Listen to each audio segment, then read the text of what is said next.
tanang panahon nga ang putling ebanghelyo gihagit sa mga hiwi nga pagtulunan. Kinahanglan mo barug ang mga tinun-an ni Kristo sa pagpakigbisog sa paglaban sa pagtuo, nga magkausa ug alang sa tanang panahong gihatag sa Dios ngadto sa iyang katawan. Maoy hinungdan nga namugna kining tulumanon ang putling ebanghelyo. 30 minutos nga pagsabwag sa tinuod nga ebanghelyo. Kauban ni Pastor Jeremias Hangad, ang putling ebanghelyo. Tulumanon nga gihatod kaninyo sa Herald of Grace Radio Ministries Philippines. Ang putling ebanghelyo. Ang putling ebanghelyo.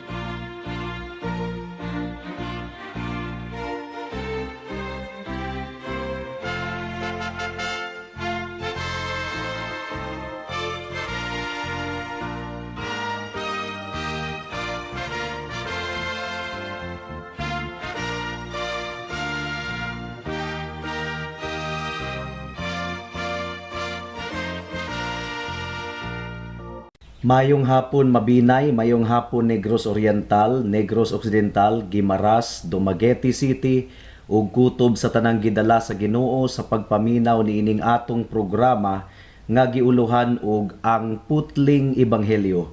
Kini ang inyong igsuon og higala sa kahanginan si Pastor Jeremias Lauri Hangad sa Herald of Grace Radio Ministries Philippines, diniyugan sa iglesia nga nag-sponsor niining atong programa, ang Salitran Covenant Bible Church sa Barangay Salitran, Dakbayan sa Dasmariñas, Probinsya sa Cavite. Ang atong teksto ning takna sa kahaponon makita sa mga buhat kapitulo 14 bersikulo 1 hangtod sa 7. Ang giingon diri: Didto sa Iconio nanulod si Pablo ug si Bernabe sa sinagoga sa mga Hudiyo, ug nagwali busa daghang mga Hudiyo ug mga dili Hudiyo nga nahimong mga magtutuo. Apan gihulhugan sa mga Hudiyo nga wala mutuo ang mga dili Hudiyo nga nakabig sa tinuuhang Judaismo aron masilag sila sa mga kaigsuonan. Nagpabilin didto ang mga apostoles sulod sa taas nga panahon. Sa walay kahadlok nagwali sila mahitungod sa Ginoo, ug ang Ginoo nagmatuod nga ang ilang mensahe mahitungod sa iyang grasya, tinuod gayod pinaagi sa paghatag kanila gahom sa pagbuhat og mga milagro ug mga katingalahang butang. Apan ang mga tawo sa syudad nagkabahin, ang uban midapig sa mga Hudiyo ug ang uban sa mga apostoles. Unya ang mga Hudiyo ug ang mga dili Hudiyo kauban sa ilang mga pangulo nagkauyon sa pagpanamastamas ug pagbato sa mga apostoles. Sa pagkahibalo sa mga apostoles niini, nangagiw sila didto sa Listra ug sa Derbe nga mga syudad sa Lycaonia ug ngadto sa kasikbit nga kayutaan, ug didto giwali nila ang maayong balita. Niadtong miaging semana mga kahigalaan, atong nakatunan nga ang ebanghelyo una sa tanan dali rang mamatikdan. Ikaduha, ang ebanghelyo usab makapasuko sa mga daotang katawhan. Ug ikatulo, ang ebanghelyo pagadawaton lamang sa mga piniling katawhan sa Dios alang sa kinabuhing dayon. Kini nga mga kamatuoran mao ang diving board sa mensahe nato ning takna sa kahaponon. Adunay duha ka punto ang atong pagpamalandong karon. Una, ang kinaiyahan sa pagmantala sa ebanghelyo. Ikaduha, ang resulta sa pagmantala sa ebanghelyo. Mudangat na kita sa unang punto, ang kinaiyahan sa pagmantala sa ebanghelyo. Apan sa dili pa nato ipasabot kung unsa gayud ang kinaiyahan sa pagmantala sa ebanghelyo, ato unang sabton ang sipyat nga tinuuhan mahitungod sa pagmantala sa ebanghelyo. Unsa man kini? Well, mga kaigsuonan, ang pagmantala sa ebanghelyo dili susama sa pagpamaligya ug pag-advertise og mga produkto. Dili kini marketing, dili kini advertisement. Tinuod nga kinahanglang ayuhon usab sa magwalali ang pagpresentar sa ebanghelyo, apan ang pagmantala sa ebanghelyo dili gayod marketing. Unsa man di ay ang marketing? Well, makarelate kaayo niini ang mga kahigalaan nato nga anaa sa pagpamaligya og mga produkto sa merkado ug sa mga bus terminals. Ang marketing naglangkob og packaging og repackaging sa produkto aron nindot tan-awon alang sa mga customers. Kanang mga namaligya og nangka sa mga terminal, maayo gayud kaayo sila muputos sa mga nangka nga hinagpat nga murag daghan kay tanawon bisag pila ra ka lusok ang sulod sa cellophane. Apan ang pagmantala sa ebanghelyo, mga kahigalaan, dili susama sa marketing. Kay sa tinuod lang, bisag unsaon nato pagpackage ang mensahe sa ebanghelyo aron mahimong nindot sa igdulungog sa mga naminaw, ang kamatuoran nagpabilin nga ang ebanghelyo makapasuko gayod sa mga dili magtotoo. Paminawan ninyo ang bersikulo 2 sa atong teksto. Ang giingon dire, apan gihulhugan sa mga Hudiyo nga wala mutuo ang mga dili Hudiyo nga magtotoo sa Judahismo aron masilag sila sa mga kaigsuonan. Unsa may atong makita dinhi? Si Pablo nagani ang gawali. Ug maayo gayud kaayo muwali si Pablo, maayo kaayong mupasabot. Apan nasuko gihapon kaayo ang mga unbelievers nga nakapamati sa iyang wali. Kay sa tinuod lang, mga kahigalaan, ang mga dili magtotoo nga wala tanduga sa Ginoo ang kasing-kasing, dili gayod makaanto sa pagpamati sa kamatuoran. Mo-react gayod sila. Tinuod, adunay mga times nga diplomatic sila, respectful ra pud sila. Apan kung aduna gayoy tsansa, andam gayod sila sa pagsupak sa ebanghelyo ug sa pagpakaulaw ug pagpasakit sa mga magwalali sa ebanghelyo. Kay ngano man, tungod kay ang ebanghelyo sakit kaayong paminawon sa mga makasasala. Kung i-expose sa magwalali ang ilang mga kasalanan, muinit gayod dayon ang ilang ulo ug musukol batok sa magwalali. Kung i-expose ang mini nga pagtulunan, ang sipyat nga tinuuhan, ikasuko gayod kini sa mga katawhan kung wala tanduga sa Ginoo ang ilang kasing-kasing, kung wala abrihi sa Ginoo ang ilang hunahuna aron ilang masabtan ang kamatuoran. Apan dili kana ang reaksyon sa mga tawo sa mga mini nga magwalali. Daghan man kayong mga mini nga magwalali sa atong kapanahunan karon. Tanawa si Kibuloy nga nag-angkon nga siya kuno ang appointed son of God alang sa mga hintil. Iyag yung giangkon nga siya kuno Ginoo. Siya kuno si Jesus alang sa mga hintil. Naabay na suko kang Kibuloy? Wala. Mukatawa lang ang mga tawo sa iyang mga ilusyon. Apan dili gayud sila masilag kaniya. Ngano man, tungod kay dili man sakit paminawon ang mga pagtulunan sa mga mini nga magwalali. Nakabase raman kasagara sa mga tuo-tuo ug mga claims, mga swerte-swerte ug uban pa. Ug tungod kay ang mga tawo matuo-tuohon man gyud, moingon ra pud sila og wala man po'y mawala nato kung mutuo lang ta. Apan tungod kay ang ebanghelyo nagkondenar man sa sala sa mga katawhan ug nagmantala mahitungod sa balaan nga Dios nga maghuhukom ug nagpasabot nga ang tanang mga tawo nahailalom sa tunglo sa Dios gumikan sa sala ug nga kinahanglan silang maghinulsol ug mudangop kang Hesus alang sa kaluwasan. Mangriak gayod sila. Moingon sila, nganong hilabtanon man mo, pasagdahi rami. Dili susama sa tuo-tuo nga pwede ra silang moingon nga, well, there's no harm in believing. Ang mensahe sa ebanghelyo, mga kaigsuunan, lahi ra gayod, tungod kay mutuliso kini sa ilang konsensya. Sa tinuod lang, dogmatic kaayo ang mensahe sa ebanghelyo. Ang buti pasabot ni ining dogmatic, authoritative, final, absolute. Nganong nakaingon man ko nga dogmatic kaayo ang mensahe sa ebanghelyo? Well, Dili di ay dogmatic ang giingon ni Jesus nga walay makaadto sa amahan kung dili moagi kanako. Walay makaadto sa amahan kung dili moagi kang Jesus. So ang buti pasabot, exclusive gayod. Wala na ilain. Ang giingon sa Buhat Kapitulo 4, versikulo 12, ang kaluwasan makaplagan lamang diha kang Jesus. So dili kini makaplagan sa lain. Makaplagan lamang diha kang Jesus. Kay dinhi sa kalibutan, wala nay laing ngalan nga gihatag sa Dios ngadto sa katawhan nga maoy makaluwas kanato. So usbon ko mga kahigalaan, exclusive gayod, dogmatic. Si Jesus lamang, wala nay lain. Dogmatic gayod kaayo ang pagtulunan sa ebanghelyo.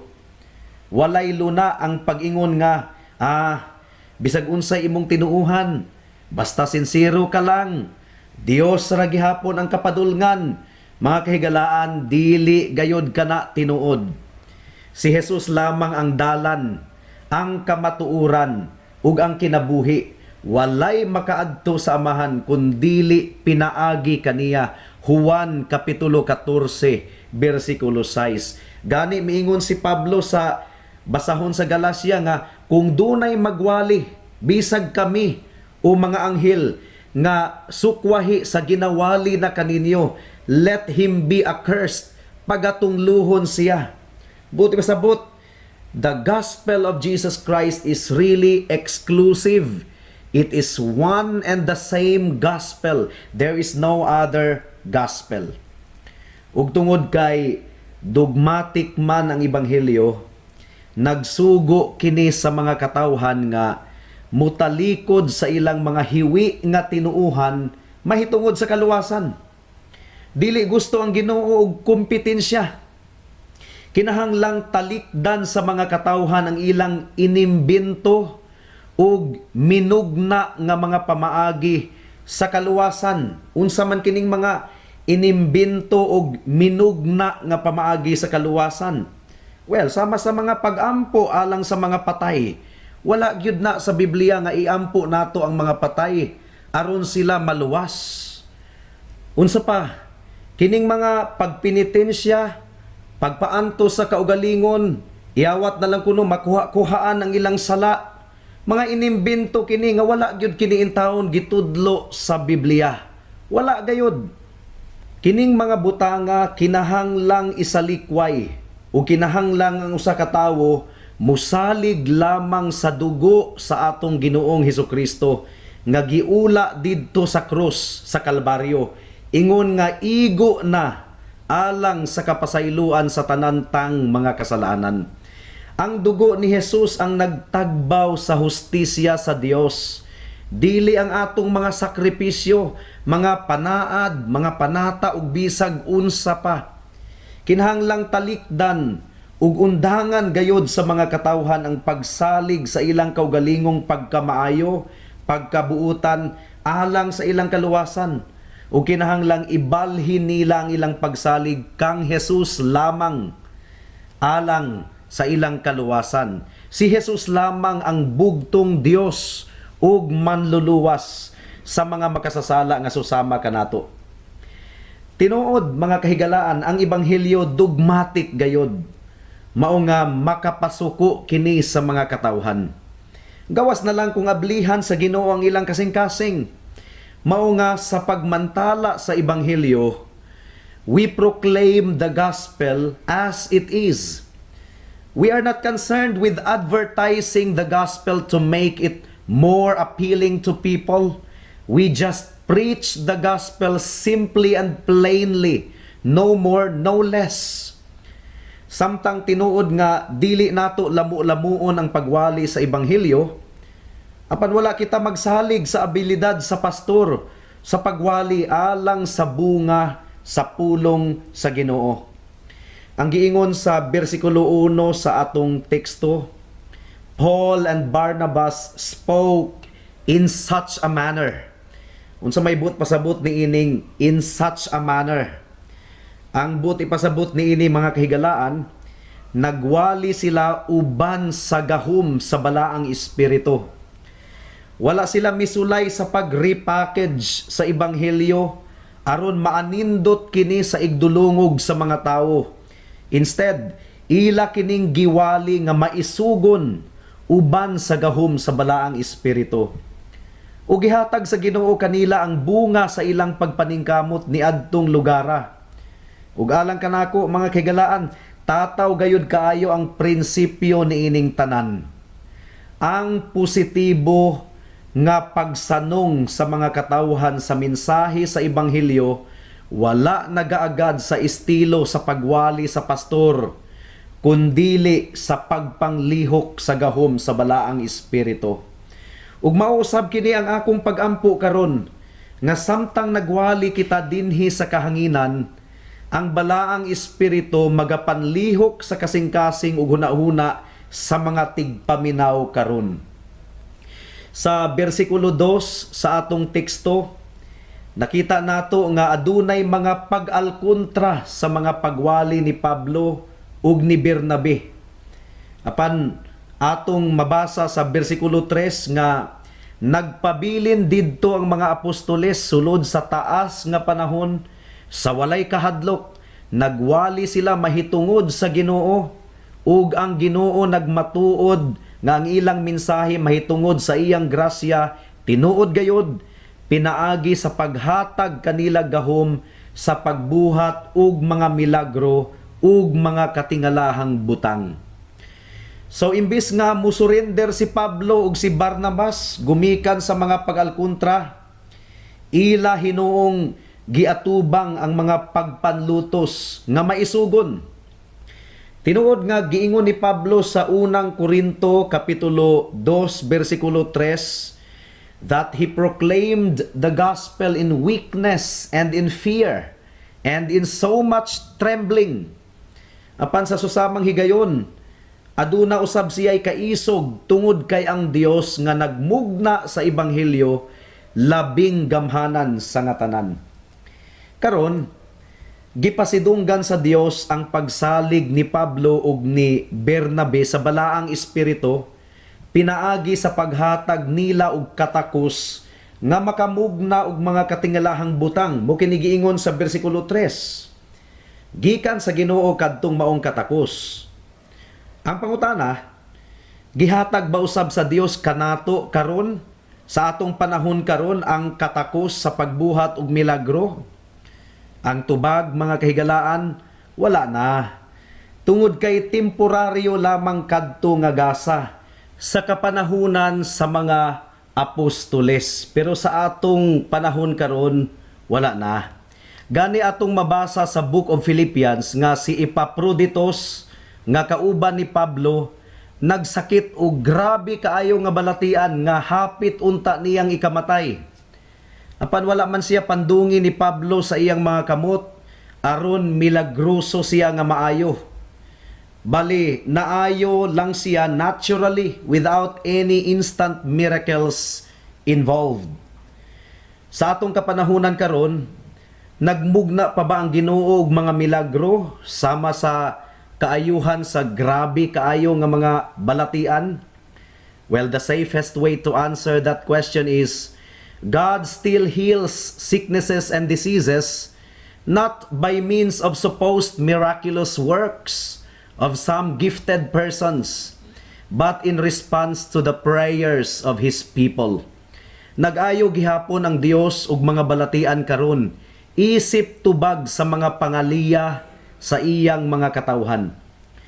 Ug dugang pa, syempre, milagro gayud kaayo kung adunay makasasala nga gitandog sa Ginoo ang ilang kasing-kasing, naghinulsol sa iyang mga sala, nakadawat sa grasya sa Ginoo sa kaluwasan, ug nakabaton og kabag-uhan sa kinabuhi. Milagro gayud kaayo nga ang mga palahubog, sugarol, makighilawason, madinumtanon ug uban pa mabag-o ug magkinabuhi ng balaan. Ug mao gayud kini ang mahitabo sa tanang tinuod nga makaila sa Ginoo. Bisan pa kanimo higala kun muduol ka lang sa atong Ginoong Hesukristo.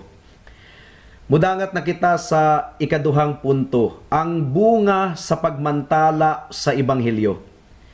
Unsa man ang bunga sa pagmantala sa ebanghelyo? Well, sumala sa atong teksto, adunay pipila nga mituo ug ang kadaghanan wala mituo. Some believed, but the majority rejected the gospel message. Dili na ta makuratan ani, mga kahigalaan. Tungod kay si Jesus na gayud mismo ang nagpahibalo kanato nga huot kuno ang pultahan padulong sa langit ug jutay ra ang nakasulod niini. Apan luag ang ganghaan padulong sa kalaglagan ug daghan ang nakasulod niini. Mateo kapitulo 7 bersikulo 13 hangtod sa 14. Atong basahon ang giingon sa ikaduhang Korinto kapitulo 2 bersikulo 15 ug 16 mahitungod sa pagwali sa ebanghelyo. Ang giingon diri, kay sama kita sa alimyon sa insenso nga gisunog ni Kristo alang sa Dios. Mga limyon kini ngadto sa mga linuwas ug niadtong nangalaglag. Alang niadtong nangalaglag mao kini ang baho nga makamatay. Apan niadtong ginaluwas mao kini ang kahumot nga makapabuhi. Busa kinsa man ang takos sa maong buhat. Ang ebanghelyo, mga kahigalaan, makapabahin gayod sa mga katawhan. Ug tungod kay ang ebanghelyo mas hait pa man kaysa espada nga duha ang sulab, hait kaayo kini nga mubahin sa mga katawhan sa tibuok kalibutan sa duha ka bahin, magtutuo ug dili magtutuo. Apan mas daghan gayod ang dili magtutuo kaysa mga magtutuo, usbon ko, mas daghan ang unbelievers kaysa mga believers. Hinaot nga mahaapil kamo, mga kahigalaan, sa jutay nga hugpong sa mga magtutuo. Lapad kaayo ang dalan padulong sa kalaglagan ug daghan ang nagasunod niini. Lapad kaayo, buti pasabot, sayon ra kaayo ang dalan. Anaa gihapon ang mga bisyo, mga kaulag, mga kahakog ug uban pa. Apan relihiyoso gihapon kuno sila. Mao kini ang mga simbahan nga okay lang ang pagpakasala. Miyembro gihapon sila sa maong relihiyosong kahugpungan. Luag lagi kaayo, sayon ra kaayo. Sukwahi sa dalan padulong sa kahimayaan nga sigpit ug lisod kaayo, tungod kay dalan man kini sa pagkabalaan ug daghan ang dili ganahan niini. Mudangat na kita sa mga aplikasyon. Alang sa mga magtutuo, dili na kita kinahanglan pang matingala kung makasinati kita og mga panglutos sa atong pagsangyaw sa ebanghelyo. Si Jesus na gayud mismo ang nagpahibalo kanato sa Juan kapitulo 19 that the world will hate you without a cause. Kung gidumtan sa mga katawhan si Jesus mismo, dumtan usab nila ang mga disipulo ni Jesus. Busa magpadayon lang kita sa pagmantala sa ebanghelyo, taliwala sa mga paglutos nga atong masinatian. Adunay korona nga nagpaabot kanato kung kita magpabiling matinud-anon sa pagpangalagad sa Ginoo. Alang sa mga dili magtotoo, baliktad ang mahitabo sa adlaw sa paghukom. Kung nagmalampuson ang mga katawhan sa pagpanlutos sa mga katawhan sa Ginoo sa atong panahon karon, baliktad gayud kaayo ang mahitabo sa adlaw sa paghukom. Tungod kay si Kristo nga ilang gisalikway o gitamay, maoy mulingkod sa iyang trono, isip maghuhukom sa tibuok kalibutan. Ug muhukom kanila ug mutambog kanila sa walay katapusan nga pag-antos didto sa impyerno. God's people will ultimately be victorious. Pamalandungi kini higala. Dili gayud ikaw makapildi sa atong Ginoo. Wise lang gayud kaayo nga musurinder ka sa atong Ginoong Hesukristo. Maghinulsol sa imong mga sala ug mudangop kang Jesus alang sa imong kaluwasan. Muluwas si Jesus. Dili siya mubalibad sa tanang muduol kaniya.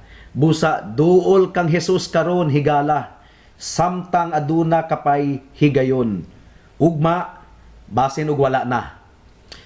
Hangtod din hilang kita taman sa atong pagtuon karong taknaa, tungod kay wala na kitay oras pa.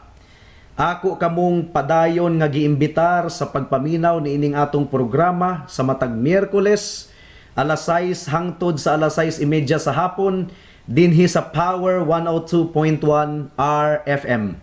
Daghang salamat.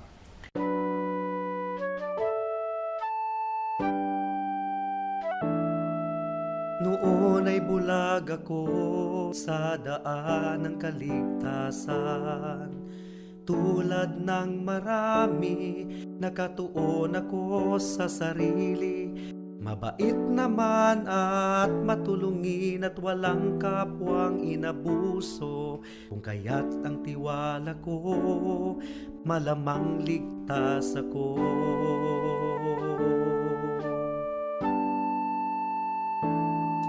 Ngunit ang isipan ko'y binuksan ng Panginoon.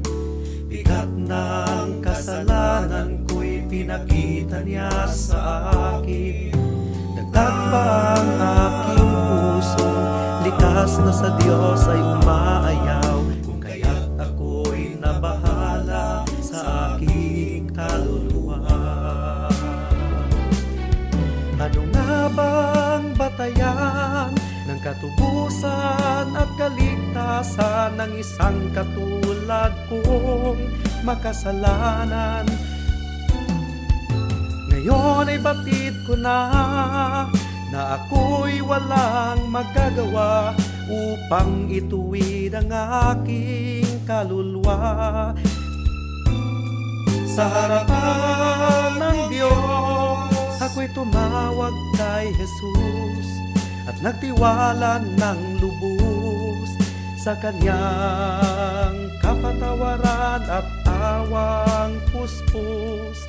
Siya lang ang manunubos pagkat siya'y namatay sa krus. Dahil sa aking kasalanan, ang sumpa sa Kanya'y binuhos.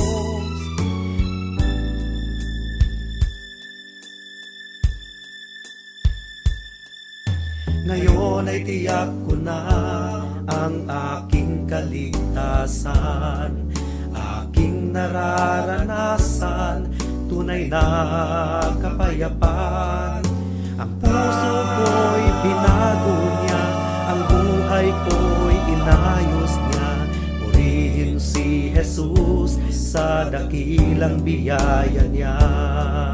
Ang puso ko'y binago niya, ang buhay ko'y inayos niya. Purihin si Jesus sa dakilang biyaya niya. Ikaduhang Timoteo, Kapitulo 4. Sa atubangan sa Dios ug ni Kristo Jesus, nga maoy maghukom sa tanang tao, buhi o patay, tungod kay mubalik man siya aron paghari. Awhagon ko ikaw, pagkugi kanunay sa pagwali sa mensahe sa tanang panahon gayod. Daniha, badlunga, dasiga ug tudloi uban sa pagpailob ang mga tao. Muabot ang panahon nga ang mga tao dili na mamati sa matuod nga pagtulunan. Ang ila na hinuong gusto, mauna lang ang ilang sundon, ug magtawag silang daghang mga magtutudlo nga magsulti kanila sa buot nilang madungog. Dili na sila mamati sa kamatuoran, kundili sa mga tinumo-tumo nga mga sugilanon. Apan kinahanglan nga magpugong ka kanunay sa imong kaugalingon. Antusa ang mga kasakitan, buhata ang katungdanan sa usa ka magwawali sa maayong balita, ug tumana ang imong buluhaton ingon nga sulugoon sa Dios. Kay bahin kanako, miabot na ang takna nga ihalad ako ngadto sa Dios. Panahon na nga mubiya ako ni ining kinabuhia. Gihimo ko kutob sa akong maabot ang pagpakiglumba ug natapos ko gayud kini. Giampingan ko ang akong pagtuo, ug karon gitagana alang kanako ang ganti sa kadaugan.